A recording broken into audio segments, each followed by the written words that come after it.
So we're talking about open data, new frontiers, and the key to this is new frontiers. I actually, I'm not going to have a conversation about the virtues of open data. I think we all know those. What I'd like to do is focus on the linkage to key social issues, and I'd also like to focus on the challenges that open data presents, because I think we all know what the benefits are. So I'm going to take a bit of a spin on this, because I actually didn't mention this to Liz, but I'm going to talk about 5 bad ideas. Okay, 5 bad ideas, but it's a good thing, because we'll go the converse in terms of saying what will be good about that, what you should be doing. So the first bad idea, I think, is that data is only for hackers and developers. That's a bad idea. The good idea is actually data is not just for geeks, it's for everyone. And that's important to know. Why are we having a conversation about open data, though? Why is that important? Well, everybody knows what the definition of open data is, right? Anybody who does not know? It's basically the ability to access and use and reuse data for multiple purposes without copyright or any. The only thing might be attribution, but it's the free use of raw data any which way you feel is appropriate for your needs. But I do make a caveat that when we talk about open data, I am not talking about open government. That's a different conversation. We at the city actually approach open data as a pillar of open government. Other pillars in open government would include not just data, but technology. It would be processes and protocols in terms of records management. It would be outreach and engagement to staff in the community. All those other things would encompass a much more broader, comprehensive model in open government. But today I'm talking only about open data. The two terms sometimes are used interchangeably, and they can't be, because open data is not open government. So, data is only for hackers and developers? Not true. Why use data? Data is used for multiple purposes, as you all know. It's used as a fact base. Typically in research, you have a hypothesis you want to look at. You might have a position you want to defend, whether you're an NGO and you're applying for grants. You want to have that information to support your decision making.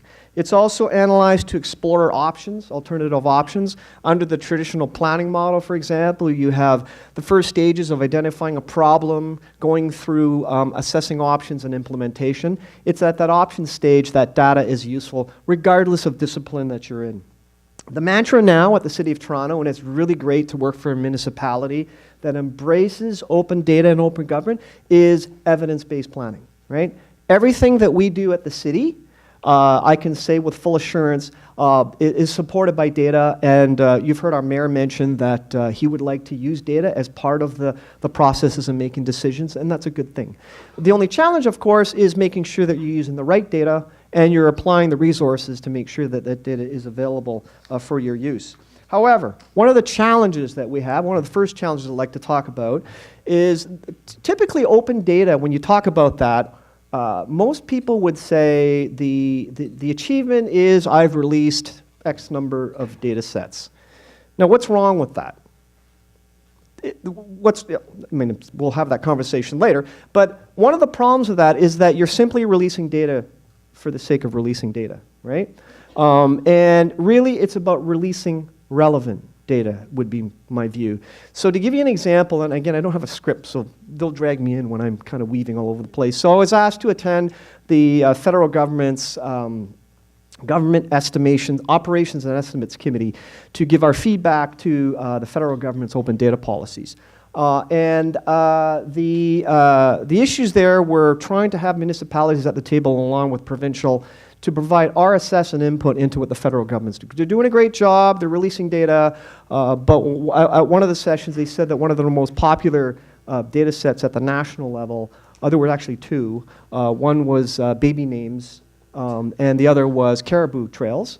I get the baby names, you know, that's pretty useful. But from a social lens, right, there's a different need for data. It goes beyond that. Caribou trails, I love animals, but I don't think it's really that important, with all due respect to Torontonians at the moment. I've never seen a caribou. I don't know where the trails are in Toronto.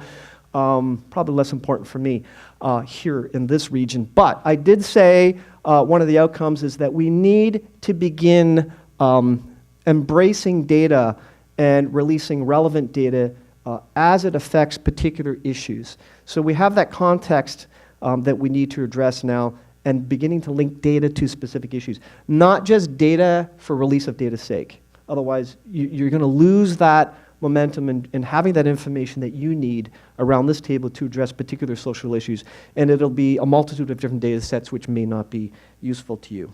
So raw data is one aspect. Turning raw data into information is a completely different thing.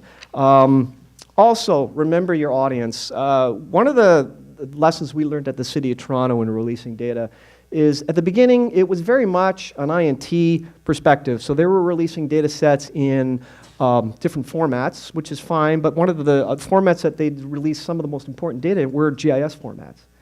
Then they began to realize that not all people can read that format, and they had to quickly turn around and begin shifting and transforming that data into common data set formats like Excel or CVS or Access. So this is where you need to understand the audience. It's not just about releasing data, and it's not just about releasing technical data. You need to understand the audience. So if you are feeling that you are sitting on a gold mine of data, then that's what you need to think about. Always think about context. So that leads me to question number two, or sorry, idea number two, bad idea number two. You don't need no data. You got everything you need. Or the good idea is you don't realize what you have. Now, typically in the open data world, right now, the problem with the model is right now it's government collecting data, which we get from you folks and from census and all that, and we distribute it out. What I personally find wrong with that model is it's a one-way model that only goes in one direction. If we truly want to engage the citizenry and to tap in and mine the data resources, we need to begin thinking about the role that you folks around the table have in mining the data that you would have available, some of which you may not even know you have. So when I look at I know that there's a variety of people from different sectors around the table, so I'll just note the NGOs that might be here today. I used to work at, many years ago, I used to work at Wood Green Community Center when I was a student. I was in charge of sitting with the seniors programs. We used to collect a lot of data in terms of the types of people that were using those services. Now think about it. If you do that in a systematic way, you really begin to understand the clients that you serve. Whether they be seniors or youth, all of the program information that you provide, you might want to rethink how you might want to capture that data in a simplistic way without overburdening them. So again, I was in the homeless sector for a short period of time where we used to do intake. And you had to balance the need of collecting demographic and characteristic data from the homeless while also getting them the services that they need, a bed at night, right? So you have that balance, but when you reach the end of the day and you begin to see what you are able to collect from the clients that you serve, you'd be surprised at how you can then use that data, turn it around, and then use it for a justification of maybe a grants application, or you want to do a reassess of the clients that you are serving, or the gaps in services. All of that stuff is actually very important for you to consider, even though most people would say it's data, it's technical. So you must realize what you have. You need to engage the unengaged. When you begin to do consultations and outreach, another thing we've learned, don't just go out there and do a consultation. Take the notes that you receive from that consultation and codify them, right? That's that extra research step that then brings together the technical requirements to assign a codification you can look at open-ended, qualitative data in a quantitative way. If you go to the City of Toronto's website, we did a whole series of consultations recently as part of our urban poverty work, and we codified it, and we released it on the net through the open data portal.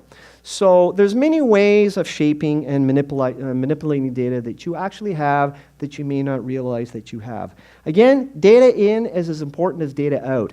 We are now entering into a new era of MOUs and agreements with multitude of NGO partners. We have, for example, just off the top of my head, we have agreements with 211 Find Help Toronto. We have a data agreement with Mothercraft for the early development instrument.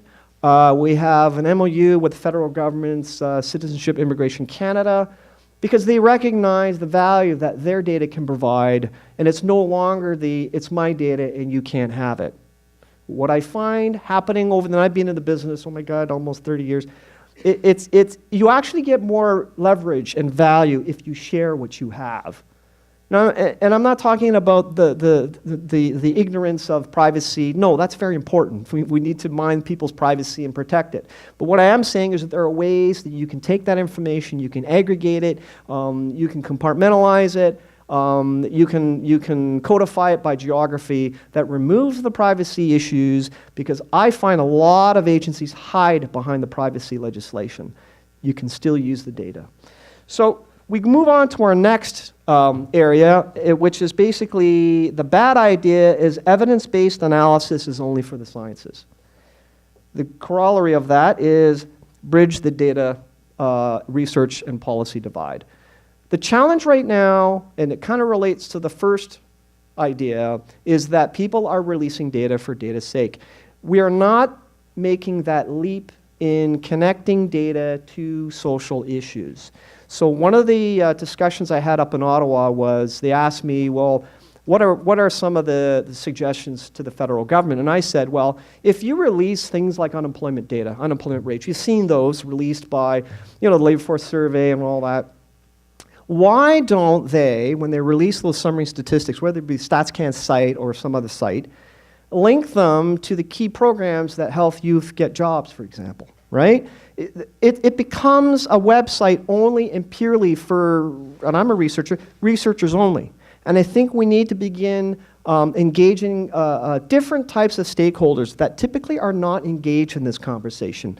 So we need to begin thinking about releasing data in different formats, and also different venues, like not just one website, but many websites. And I think thirdly, releasing data that's user-friendly. Every audience requires different data, but also every audience has a different context and understanding and use of data. And in the research world, we actually have lots of statistical tools which we apply to data analysis. Correlation, regression, t-tests, z-scores. We never mention any of that when we produce a report. It goes in the appendix, right? So Liz mentioned earlier today that we're going to try to wrap this at 2. I didn't tell you this, but there's going to be a test on standard deviation, and if you fail it, you have to give your lunch back to us. That's the deal. No. No, we never talked about it. No, but all kidding aside, there's a reality to this. When I first joined the research unit many years ago, I came from the planning department. I have never done a heavier exam on statistics that they gave me. It was about an hour, and it was very intense. The world's changed. We need to begin using those techniques and the data that accompanies that in a much more user-friendly way linked to social issues. So getting back to my input to the federal government, I said you need to begin linking unemployment data to employment programs, right? Poverty data to poverty reduction strategies. That's what we have to do. Right now, they're separate. So again, looking at bridging the data policy divide, some of the ways that you can do that is to begin arguing for data at different levels of geography. So everyone knows about the changes to the census long form? Yeah? I'm presuming that people kind of think that was a bad idea. If anybody thinks that's a great idea, that's okay. You can speak your mind of it. I think it's a bad idea. What's happening is that you hear in the circles of some researchers saying, well, it's not all that bad, the data's still useful. Certainly it is useful at the city level. But when you begin to release data, let's say you release it from the new National Household Survey, yeah, it's reliable at the city level, but actually how reliable is it? How useful is it to you as NGOs and people in the community? Don't you want that data for your neighborhood? Right? That's where the rubber hits the pavement, in which it goes back to my comment before about releasing relevant data. There's many different ways that you can do that. Another way is geography, right? And corollary to that, you need to release data that's comparable. Stop making changes to methodologies so that we can look at the data and how it's transformed over time. So one of the things with open data that's been a challenge is a lot of places are releasing data, they're counting data sets. What you need to do is stop counting data sets, release relevant data, but release data consistently. So if you have data, you would release a data set that would provide a snapshot that you can look at that data and compare over time. So people ask me as a researcher, how do you measure outcomes? One way you can measure outcomes is at the program level, right? Per person partakes of a particular program or service, and you ask them feedback questions, you survey them a year later, how have they done, all that, that's fine.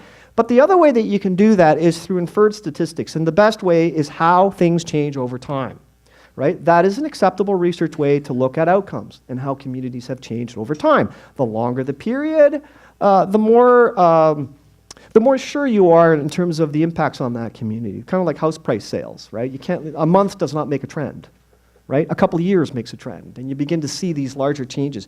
So that's what we need to do as well with open data, release data of the same consistency, different formats, but also of the same vintage and time comparability. Okay? The other thing we need to think about when we're talking about bridging the data policy divide is legislation. Right now, legislation is outdated. A typical one, and I know, is there any provincial people here?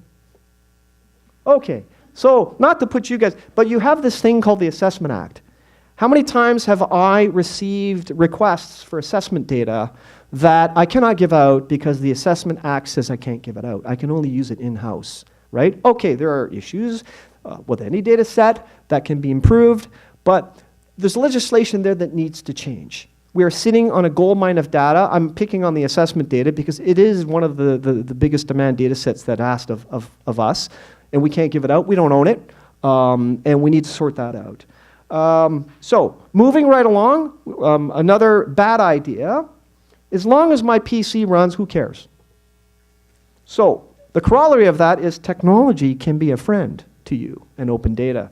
And what I mean by that is when you look at technology, the traditional model right now in open data is you have certain sectors that are focusing on open data with their particular lens and their lens only. So what I mean is that if this room was an IT room, your discussion about open data would be very different than if you were lawyers in legislation or if you were social workers and planners dealing with the issues in your community. Those discussions in the room would be very, very different, even though the glue would be about open data.